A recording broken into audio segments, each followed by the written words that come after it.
প্রাথমিক সহকারী শিক্ষক নিয়োগ পরীক্ষায় পাশ করেছেন, পেয়েছেন চূড়ান্ত সুপারিশও। ভেবেছিলেন এবার হয়তো বেকারত্বের অভিশাপ ঘুচবে, কিন্তু না।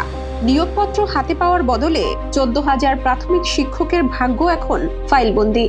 নিয়োগের চূড়ান্ত তালিকায় নাম থাকলেও কেন এই দীর্ঘ অপেক্ষা? 2025 সালের প্রাইমারি সহকারী শিক্ষক নিয়োগ পরীক্ষায় প্রিলি, রিটেন ও ভাইবার মতো কঠিন সব ধাপ পেরিয়ে এই 14,384 জন প্রার্থী নিজেদের যোগ্যতার প্রমাণ দিয়েছেন। নিয়ম অনুযায়ী সুপারিশের কয়েক সপ্তাহের মধ্যে নিয়োগ হওয়ার কথা, কিন্তু মাসের পর মাস পেরিয়েও মিলছে না যোগদানের তারিখ। আইনি জটিলতা নাকি আমলাতান্ত্রিক ধীরগতি? কেন থমকে আছে এই বিশাল নিয়োগ প্রক্রিয়া? এই নিয়োগ শুধু একটা সংখ্যা নয়, এর পেছনে জড়িয়ে আছে হাজারো মধ্যবিত্ত পরিবারের স্বপ্ন।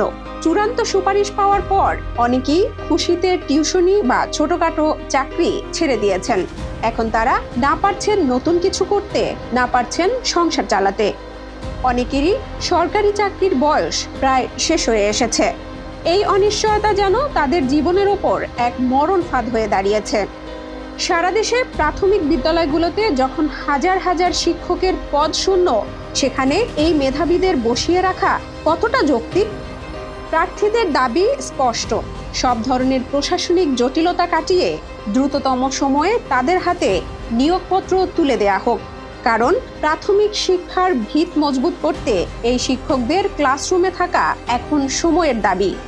কর্তৃপক্ষ কি শুনবে এই 14,000 পরিবারের হাহাকার? কবে মিলবে কাঙ্ক্ষিত সেই নিয়োগপত্র?